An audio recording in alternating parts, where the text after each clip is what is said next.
Hi friends எல்லாரும் எப்படி இருக்கீங்க? நம்ம இன்னைக்கு க்ரௌன் பிரின்ஸ் வில்லேஜ் கேர்ள் ட்ராமாவோட 5th பார்ட்ல என்ன நடக்குதுன்னு பார்க்கலாம். லாஸ்ட் பார்ட்ல நம்ம ஹீரோ ஹீரோயின் 2 பேருமே விதையெல்லாம் வச்சு செடி முளைக்கிறதுக்காக ஏற்பாடு பண்ணியிருந்தாங்க இல்லையா? அந்த செடிகள்லாம் நல்லா வளர்ந்துருந்துச்சு. அதெல்லாம் பார்த்து ரொம்ப 2 பேருமே ரொம்ப ஹாப்பியா இருந்திருப்பாங்க. ஆனா இன்னொரு குரூப் ரொம்பவே கடுப்பா இருந்தாங்க.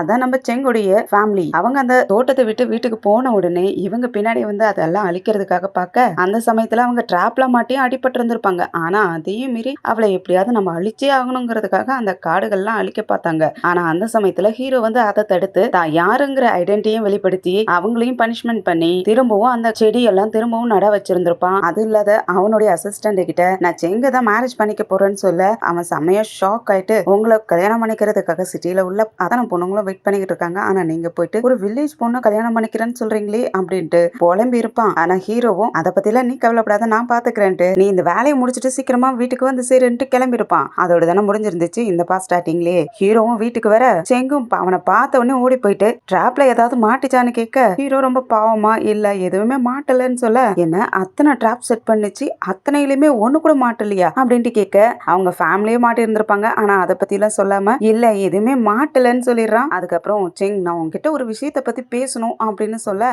வாய் மூடு நான் உன்னோட வைஃப் தானே எப்ப பார்த்தாலும் உன்னோட வைஃபா ஃபுல் நேம் வச்சு என்னை கூப்பிடாம என்ன வேற ஒரு மனுஷி மாதிரி தானே நடத்திக்கிட்டு இருக்க அப்படின்ட்டு கோவப்பட ஹீரோவும் சரி ஓகே ஒன்னும் பிரச்சனை இல்ல அப்படின்ட்டு ஹனி நான் உங்ககிட்ட ஒன்னு காட்டணும்ட்டு அவனுடைய ஐடென்டிட்டி எடுத்து காட்டுறான். அந்த பட்டத்து இளவரசங்கிற ஜேர்டு வச்சிருந்திருப்பான் இல்லையா அதை எடுத்து காட்டி இது உனக்கு என்னன்னு புரியுதான்னு சொல்லி கேட்க அவளுக்கு அது ஜேர்டுங்கிறது தெரியுது ஆனா அதுல என்ன இருக்குங்கிறது புரிய மாட்டேங்குது. அதனால இது ஜேர்டு தானே அப்படின்ட்டு கையில வாங்கி பாத்துக்கிட்டு இருக்க ஹீரோவும் ரொம்ப பெருமையாவே இந்த கண்ட்ரில இருக்கிற அத்தனை மக்களுக்குமே இந்த முத்திரையை பத்தி தெரியும் நான் யாருங்கிறதையும் அவங்க ஈஸியா கண்டுபிடிச்சிருவாங்க இதை காட்டினாவே. அப்ப இவளும் நான் யாருங்கிறத இதை வச்சு கண்டுபிடிச்சிருவா அப்படின்ட்டு ரொம்ப பெருமையாவே யோசிச்சுக்கிட்டு இருக்கான்.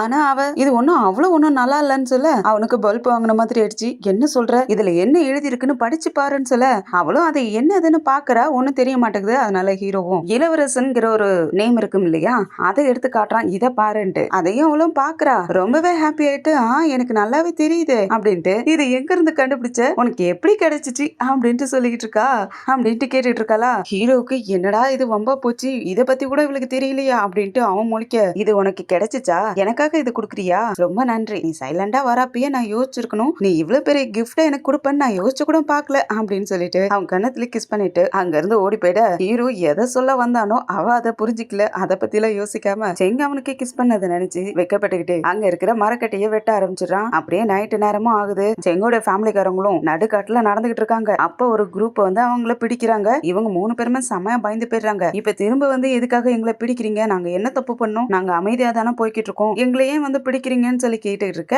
அப்போ ஒரு பையன் ஒரு குதிரையில வந்துகிட்டு இருக்கான். அவங்களோட ட்ரெஸ் எல்லாம் வேற கலர்ல இருக்கிறத பார்த்த உடனே நீங்களா யாருன்னு கேட்க அந்த பையனும் நான் தான் சோரன் வைசி கண்ட்ரியோட இளவரசன் நான் தான் சொல்ல இவங்க 3 பேருமே பயந்து போயிடுறாங்க. திரும்ப இன்னொரு நாட்டோட இளவரசன் கிட்ட நம்ம மாட்டிக்கிட்டோமா அப்படின்ட்டு பயந்து போயிருக்க. ஆனா அந்த இளவரசனும் என்ன பண்ணிடுறான்னா அவனுடைய ஆட்கள் கிட்ட இவங்களா பாக்குறதுக்கு சாதாரண மக்கள் மாதிரி தான் இருக்காங்க இவங்க நம்மள பாத்துட்டாங்க இவங்களுக்கு நம்மளுடைய ஐடென்டிட்டி தெரிஞ்சிருச்சு இவங்களால இங்க உள்ள மக்களுக்கு நம்மளுடைய ஐடென்டிட்டி தெரியக்கூடாது அதனால இவங்களை கொன்னு போட்டுடுங்க அப்படின்னு சொல்ல மத்த வீரர்கள்லாம் வாழை எடுத்துடுறாங்க. இவங்க 3 பேருமே பயந்து போயிட்டு கால்ல மண்டி போட்டு கெஞ்ச ஆரம்பிச்சிடறாங்க எங்களை கொன்னுடாதீங்கன்ட்டு. அதுல அந்த சீஃப் இருந்துட்டு ரொம்ப கேவலமான ஒரு விஷயத்த பண்றான்.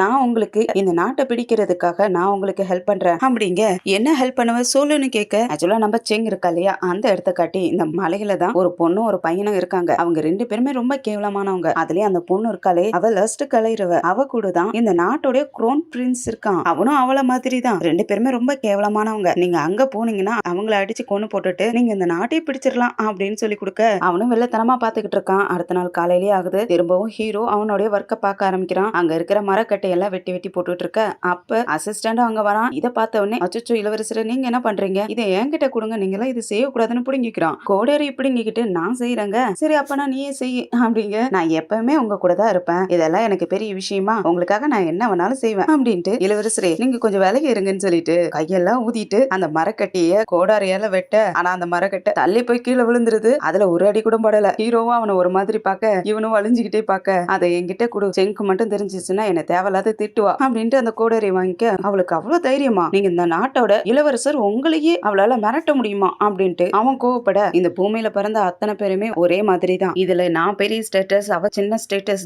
பிரிச்சுலாம் பார்க்க முடியாது. சரி சொல்லு நான் இனி எதுக்காக இங்க வந்த என்ன விஷயம்னு கேட்டுட்டு இருக்க. ஹீரோவும் நீங்க சொன்ன வேலையெல்லாம் முடிச்சுட்டேன் இளவரசரே. அவங்கள வச்சு திரும்பவும் அந்த செடிகள்லாம் நட வச்சிட்டேன். நீங்க சொன்ன மாதிரியே இன்னும் கொஞ்சம் வேலையும் செஞ்சு வச்சுட்டேன் அப்படின்னு சொல்லிட்டு இருக்க. அப்ப செங்கு வெளியே வரா. இந்த அசிஸ்டண்ட பார்த்த உடனே அவங்க எல்லாருமே பிச்சைக்காரங்கன்னு தான் நினைச்சிட்டு இருக்கா. அதனால பிச்சைக்காரா நீ வந்திருக்கியா, என்ன பசிக்குதா, உனக்கு எது சாப்பாடு வேணுமா, எதுவும் சாப்பிடுறியா அப்படின்ட்டு கேட்க அவனுக்கு செம்மையா கோவம் வருது. யார பார்த்து என்ன சொன்ன அப்படின்ட்டு கோவப்பட ஹீரோவும் அவனை பிரிச்சுட்டு அவன் ஒன்னும் பிச்சைக்காரன்லாம் இல்ல, எனக்கு ஹெல்ப் பண்ணிக்கிட்டு இருக்கான், நான் உனக்கு இன்னொரு சர்ப்ரைஸ் வச்சிருக்கேன் அப்படிங்க. என்ன சர்ப்ரைஸா, எனக்கா, என்ன வச்சிருக்க அப்படின்ட்டு ஆர்வமா கேட்டுட்டு இருக்க. என் கூட வான்னு சொல்லிட்டு அவளை கையை பிடிச்சு என் கூட வான்னு சொல்லிட்டு கூட்டிட்டு போய்கிட்டு இருக்க. அப்ப வெளியே அந்த இளவரசி தண்ணி தூக்கிட்டு வந்துட்டு இருக்கா. இவங்க 2 பேரும் வேக வேகமா போறத பார்த்த உடனே ஹங்னு கூப்பிட, ஆனா அவங்க 2 பேருமே கண்டுக்காத போயிடுறாங்க. இவளால தூக்க முடியாத அந்த 2 வாளி கீழே போட்டுட்டு விழுந்துடுறா. அவங்க 2 பேரும் கண்டுக்காத போனதை பார்த்த உடனே அவளுக்கு செம்ம கோவம் வருது. அங்க விழுந்து கிடக்குற வாளியெல்லாம் எட்டி ஒச்சிக்கிட்டு கோவப்பட்டுக்கிட்டு இருக்கா. ஹீரோவும் செங்க கூட்டிட்டு வந்து அவங்க செடியெல்லாம் நட்டு வச்சிருந்தாங்களே அந்த இடத்துக்கு தான் கூட்டிட்டு வரான். அங்க இன்னும் கொஞ்சம் நிலத்தையும் ரெடி பண்ணி இருந்திருப்பான் போல இருக்கு.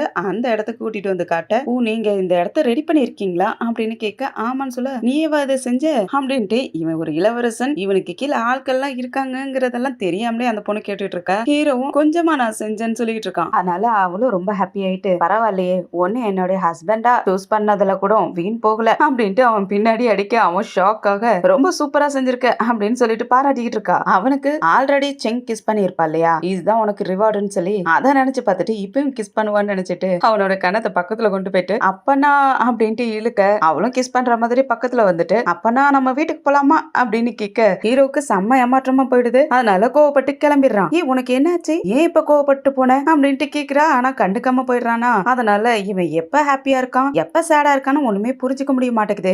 இந்த ஆம்பளைங்கள சுத்தமா புரிஞ்சுக்கவே முடியல அப்படின்ட்டு இவளும் பின்னாடியே போய்கிட்டு இருக்கா. போற வழியில ஒரு ஆளு மாடு மேய்ச்சிக்கிட்டு இருக்காரு. அந்த மாடு கொஞ்சம் பாக்குறதுக்கு வயசான மாடு மாதிரி இருக்கு. இவங்க 2 பேரும் அந்த வழியில போக செங்கும் அந்த மாட்டை பார்த்த உடனே அவளுக்கு ரொம்ப ஆசையாயிடுது. ஆஹா இவ்வளவு பெரிய மாடு இருக்குது, இந்த மாட்டை வெட்டி போட்டு சாப்பிட்டா செம்ம டேஸ்டா இருக்கும் அப்படின்னு இருக்கா. இப்பவே வாங்கணும்ட்டு முன்னாடி போக ஹீரோவும் பார்த்துட்டு நீ என்ன பண்ண போறன்னு கேட்க, அந்த மாடை வாங்க போறேன், இன்னைக்கு நம்ம ஹாட் ஃபாட் சாப்பிட போறோம், ரொம்ப சூப்பரா இருக்கும்னா உனக்கு செஞ்சு தரேன் அப்படின்னு சொல்லிட்டு இருக்க. அதுக்கு ஹீரோ இருந்துகிட்டே இல்ல நீ அந்த மாதிரி பண்ணாத, அது தப்பு, மாடை கொல்றது கிரைம், அது இல்லாத அந்த மனுஷன் அந்த மாடை உனக்கு கொடுக்க மாட்டான் அப்படின்னு சொல்ல, ஆனா செங்க இருந்துட்டு யார் சொன்னா மாட்டை கொல்ல கூடாதுன்ட்டு, ஒரு நிமிஷம் வெயிட் பண்ணு இதோ வரேன் அப்படின்னு சொல்லிட்டு அந்த மாடு மீச்சிக்கிட்டு இருக்கிறவன்ட்டியும், ஆனா உங்க மாடு பாக்குறதுக்கு ரொம்ப வயசாயிருக்கு, கொஞ்ச நாள்ல செத்துரும் போல இருக்கே அப்படின்னு சொல்ல அவனுக்கு செம்ம கோவம் ஆயிடுது. என் மாட்டை பார்த்து உனக்கு எவ்வளவு கொழுப்பு இருந்தா இந்த மாதிரி பேசிருப்ப, நீ என்ன முட்டாளா பைத்தியக்காரி அப்படின்னு திட்ட, இவன் என்ன பண்ணிடுறானா டக்குன்னு காசை எடுத்து காட்டிடுறா.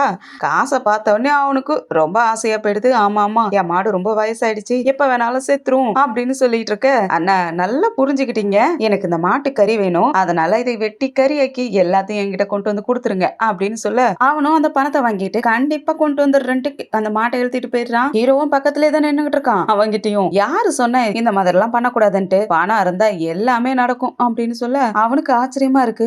சரி அதெல்லாம் இருக்கட்டும், பணம் எவ்வளவு ஏது அப்படின்ட்டு கேட்க, அதுவா அது மேஜிக் அப்படின்னு சொல்லிட்டு அங்க இருந்து கிளம்பிட இவனுக்கு ஒன்னும் புரிய மாட்டேங்குது. குழம்பி போய் அவ பின்னாடியே போய்கிட்டு இருக்கான். 2 பேரும் வர வழியில அந்த யூஜி நாட்டோடைய இளவரசன் ஒருத்தன் வந்தானே, நம்ம ஹீரோயினுடைய ஃபேமிலியை கூட பிடிக்க போக அவங்க நம்ம ஹீரோயினை ஏதோ லஸ்ட் கலையறவன்லாம் சொல்லி இருந்திருப்பாங்க இல்லையா, அந்த பையன் என்ன பண்ணிடுறான், இவங்க முன்னாடி வழியில வந்து ஏதோ அடிப்பட்டவன் ஏதோ உடம்பு சரியில்லாத கீழே விழற மாதிரி விழறவன் அவன் மேல எல்லாம் பணமா கொட்டி அப்படியே அங்க கட்டியும் வெள்ளி கட்டியுமா கொட்டி கிடக்குற மாதிரி அப்படியே மயக்கம் போட்டு கீழே விழற மாதிரி விழ இவங்க 2 பேரும் கொஞ்சம் பயந்தே போயிடுறாங்க. அவன் செங் மேல விழற மாதிரி இருக்கும், ஹீரோவும் மறைச்சு பிடிச்சிக்கிறான். ஆனா அவன் கீழே விழுந்தவன் மயக்கம் போட்டு எல்லாம் விழல, நல்லா இவங்க என்ன பண்ணிக்கிட்டு இருக்காங்கன்ட்டு லைட்டா கண்ணை ஓபன் பண்ணி பாத்துக்கிட்டு இருக்கான். அப்ப நம்ம ஹீரோயினுடைய ஃபேமிலி சொல்லி இருந்திருப்பாங்க இல்லையா, அந்த ஆட்கள் தான் இவங்க போல இருக்குங்கிறத கன்ஃபார்ம் பண்ணிக்கிறான். அந்த இளவரசனும் இவன் தான், இவங்க 2 பேரும் உண்மையாலுமே அவங்க தான்னா இவங்க கூடயே சேர்ந்து நான் இவங்களை ஸ்பை பண்ணணும் அப்படின்ட்டு மனசுக்குள்ள யோசிச்சுக்கிட்டு மயக்க விழுந்த மாதிரி ஆக்டிங் பண்ணிட்டு இருக்க. அவன் மேலதான் தங்க கட்டி வெள்ளி கட்டி பணம்ட்டு நிறைய கொட்டி கிடக்குது. செங்கு பார்த்த உடனே ஆசையா இருக்கு, எடுக்க போனா ஹீரோ வேற விட மாட்டேங்கிறான். அவனையும் ஒரு நிமிஷம் இருடான்ட்டு அவனை எழுதிருக்கிறானா இல்லையான்ட்டு காலாலே ஒதிச்சு பார்க்க அவன் இன்னும் நம்ம மயக்கத்திலே இருக்கிற மாதிரி ஆக்டிங் பண்ணலாம் அப்படின்ட்டு வேணும்ட்டே படுத்து கிடக்க செங் அவன் பக்கத்துல உட்காந்து அவனை முதல்ல செக் பண்ணி பாக்குறா. அவன் நல்லா மயக்கம் போட்டு இருக்கிற மாதிரி ஆக்டிங் பண்ண அவன் மேல விழுந்திருக்கிற வெள்ளி கட்டி தங்க கட்டி எல்லாம் எடுக்க ஆரம்பிச்சிடறா. ஹீரோ அவ கையை பிடிச்சிட்டு என்ன பண்ணிட்டு இருக்க, இந்த மாதிரிலாம் பண்ணாத என்ன. ஆனா இவ எடுத்த வெள்ளி கட்டி தங்க கட்டி எல்லாம் அவங்க கையில கொடுத்துட்டு இன்னும் பணம் வேற கொட்டி கிடக்குதா, அதை எல்லாத்தையுமே எடுக்கிறா. பையில வேற நிறைய வெள்ளி கட்டியா வச்சிருக்கான், அதெல்லாம் கூட எடுத்து அவன் கையில கொடுத்துட்டு அவங்கிட்ட என்ன இருக்கான்ட்டு 2 பேருமே புரட்டி செக் பண்ணி பாக்குறாங்க. அவங்கிட்ட இருந்த எல்லா வெள்ளி கட்டி தங்க கட்டி பணம் எல்லாத்தையும் எடுத்துக்கிட்டு ஒண்ணுமே இல்லைன்னு தெரிஞ்ச உடனே போறேன்னு 2 பேருமே அவனை அப்படியே அம்போன்னு விட்டுட்டு கிளம்பிடுறாங்க. பின்னாடி இவனும் எழுந்திருச்சு பார்த்துட்டு ஏய் அப்படின்ட்டு கத்த இவங்க 2 பேரும் திரும்பி பார்க்க என்னது என்னை அப்படியே விட்டுட்டு போயிட்டீங்கன்னு கேட்க செங்கு நீ எழுந்திருச்சிட்டே என்ன நீ செத்து போயிட்டேன்னு நான் நினைச்சேன் அப்படின்ட்டு வேணும்னே கேக்குறா. அவளுக்கு ஆல்ரெடி டவுட் வர ஆரம்பிச்சிருச்சா போல இருக்கு.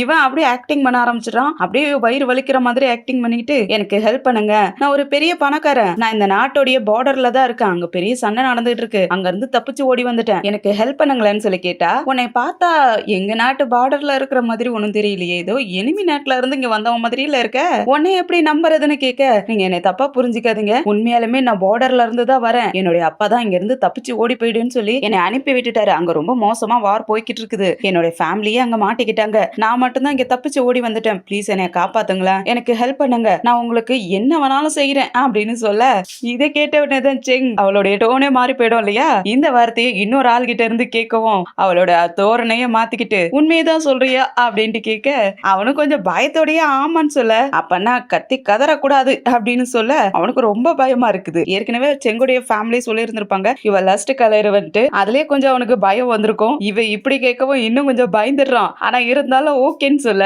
அப்பனா வான்னு சொல்லிட்டு அவனுடைய காலை பிடிச்சு 2 பேருமே தரன்னு இழுத்துட்டு போறாங்க. நல்லா அவனை தரன்னு இழுத்துட்டு வந்து வீட்டுக்கு முன்னாடியும் போட அங்க ஹீரோட முறை பொண்ணு துணி துவச்சிக்கிட்டு இருக்கா. ஹீரோ வெளியே நினைக்கிறான் இவனை இப்படி கொண்டு வந்து போடுவோம். அந்த பொண்ணு முன்னாடி வந்துட்டு இது யாரு நோயாளி மாதிரி இருக்கு, இவனை கொண்டு வந்து இங்க வந்து போடுற அப்படின்ட்டு கேட்டா அவ எதுவுமே பதில் சொல்லாம அங்க இருந்து உள்ள போறதுக்கு பாக்க இவ வேணும்ட்டே வழி மறைச்சு வம்பிலுக்கு ஆரம்பிக்கிறா. இவளு கையை நெட்டி வழி மறைச்சுக்கிட்டு எங்க ஏமாத்திட்டு போற, ஹன் உன்னைய பாத்துக்கிறாருன்னு நினைச்சு ஏமாந்துகிட்டு இருக்காத, ஒழுங்கா இப்பவே இங்க இருந்து கிளம்பிடு, நான் சொல்றதை கேட்காம இங்கே இருந்தீங்கன்னா நான் உன்னை வாழ விட மாட்டேன் அப்படின்ட்டு சொல்லி மிரட்டிட்டு இருக்கா. ஹீரோ வெளியே இருந்து இவ என்ன பண்ணிட்டு இருக்கான்னு பாத்துக்கிட்டு இருக்கான். உனக்கு அறிவுங்கிறது ஒண்ணு இருக்கா என்ன, நீ யாருகிட்ட என்ன பேசுறோங்கிறதே தெரியாத பேசிக்கிட்டு இருக்க அப்படின்ட்டு செங் கேட்க இவ கொஞ்சம் ஷாக் ஆகுறா. ஆனாலும் திரும்பவும் முட்டாள்தனமா தான் நீ என்னை முட்டாள் நினைச்சே என்ன அப்படின்ட்டு கேட்க ஆமா அதுல என்ன இருக்கு, என்கிட்ட தேவையில்லாத இந்த மாதிரி பேசுறதை விட்டுட்டு உனக்கு பிடிக்கலன்னா இங்க இருந்து ஓடி போறது பாரு, இல்லன்னா தேவையில்லாத என்கிட்ட அடிதான் வாங்குவ, ஆளும் முகரையும் பாரு, எப்ப பார்த்தாலும் ஆம்பளை செடியூஸ் பண்றதுக்கே அலையிற பைத்தியக்காரி, முதல்ல போய் ஹாஸ்பிட்டல்ல உன் தலையை செக் பண்ணணும் அப்படின்ட்டு அவ தலையில இது பண்ண